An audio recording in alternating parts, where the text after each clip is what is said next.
Unity in spirit global క్రైస్తవ సన్నిహిత సంఘానికి మీకు స్వాగతం. మీరు ప్రార్థన అభ్యర్థనలు పంపాలనుకుంటే లేదా క్రైస్తవ జీవ భాగస్వామిని వెతుకుతున్నట్లయితే mark108.comను విజిట్ చేయండి. ఇప్పుడు మనం ప్రార్థనలోకి వెళ్తాము. ప్రభూ, మనం ఇప్పుడు ఉన్న టెక్నాలజీ యుగంలో మీరు సృష్టించిన సైన్స్, ఆవిష్కరణలు మరియు నూతన ఆలోచనల ద్వారా మనం బలపడుతున్నాము. కానీ ప్రతి నూతన ఆవిష్కరణ మరియు టెక్నాలజీ మార్పు ప్రజలకు సాయపడాలని, వారికి అన్యాయాన్ని లేదా నష్టాన్ని కలిగించకూడదని మనం ప్రార్థిస్తున్నాము.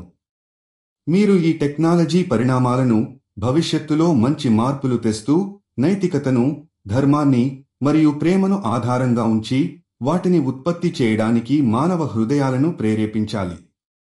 ప్రభూ, మీరు మనం ఈ టెక్నాలజీ ద్వారా వృద్ధి చెందే ప్రక్రియలో ప్రతి పరిశోధన మరియు ఆవిష్కరణకు వాస్తవికత, నైతికత, సార్వభౌమ విలువలు మరియు పరమేశ్వరుని సృష్టిని గౌరవించే దృష్టిని ఇవ్వాలని మనవి.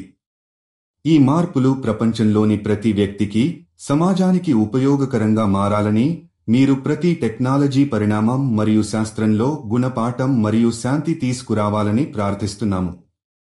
ప్రభూ, మీరు అన్ని టెక్నాలజీ వేత్తలను, ఇన్నోవేటర్స్ మరియు శాస్త్రజ్ఞులను ఉత్తేజపరిచేలా, మీరు మానవత మరియు సానుకూల మార్పును ప్రేరేపించే మార్గంలో వారికి జ్ఞానం మరియు దార్శనికత ఇవ్వాలని మనవి. మీరు టెక్నాలజీని ప్రపంచంలో న్యాయం, సమానత్వం మరియు శాంతి లక్ష్యంగా మారుస్తూ సమాజంలో సానుకూల మార్పు తీసుకురావాలి. ప్రభూ, ఈ ప్రపంచంలో మీ జ్ఞానంతో, అభివృద్ధి మరియు నైతిక ప్రామాణికతతో మాకు దార్శనిక మార్గం చూపి, ఎవరూ ఒంటరిగా, బాధితులుగా ఉండకుండా అన్ని వేళలా ప్రామాణిక మార్గంలో నడపాలని మనవి. యేసుక్రీస్తు నామంలో మనం ప్రార్థిస్తున్నాము. ఆమేన్. యూనిటీ ఇన్ స్పిరిట్తో కలిసి ప్రార్థించినందుకు ధన్యవాదాలు. మీరు విశ్వాసం కలిగిన జీవిత భాగస్వామిని వెతుకుతున్నట్లయితే mark108.comను విజిట్ చేయండి. మీ ప్రార్థన అభ్యర్థనలు కూడా అక్కడ పంపవచ్చు. దయచేసి లైక్ చేయండి, షేర్ చేయండి మరియు ఛానల్కి సబ్స్క్రైబ్ చేయండి.